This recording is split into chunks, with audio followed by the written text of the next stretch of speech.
আসসালামু আলাইকুম। আপনারা দেখছেন টেকলা ভিডিওর সাথে আছি আমি ইঞ্জিনিয়ার মাইদুল। আজকে আমরা একটা বিষয় নিয়ে আলোচনা করব, সেটা হলো যে বোল্টের সাইজ নিয়ে। ধরেন আমি এখানে হচ্ছে যে আমার 50 বোল্ট লাগবে। 50 বোল্ট যদি আমি ইউজ করি তাহলে আমার হোল লাগবে 52 বা 48 যদি বোল্ট ইউজ করি তাহলে আমার 50 হোল লাগবে। তো আমার এখানে সর্বোচ্চ আছে 36 তো 36 আমি দিলাম। এখন বাড়তি যেটা লাগবে সেটা হচ্ছে যে এই যে টলারেন্সের এখানে আমি যোগ করে দেবো, তাহলে 36 থেকে 50 এখানে আমার লাগে কত 14 ধরেন আমি আর যদি 48 বোল্ট ইউজ করি তাহলে 50 হোল লাগবে। তো আমি যদি 50 হোল করি মানে 50 বোল্ট যদি ইউজ করি তাহলে 52 হোল লাগবে, তাই তো?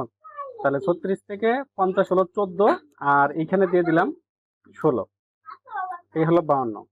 এখন আমরা এটা চেক করে দেখবো, মডিফাই করলাম, অ্যাপ্লাই, ওকে।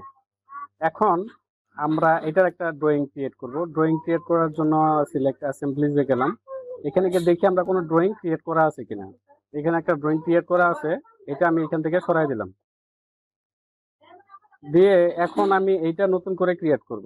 তাহলে সিলেক্ট করলাম, create single part drawing, perform numbering. এখন আমি চেক করে দেখি ড্রয়িংটা। এখন আমি এই ড্রয়িংটা ক্রিয়েট করছি। এখন দেখেন যদি আমি 50 ডায়ার বোল্ট ব্যবহার করি তাহলে আমার 52 হোল হয়ে গেছে। তাহলে 4টে 52 হোল হয়ে গেছে।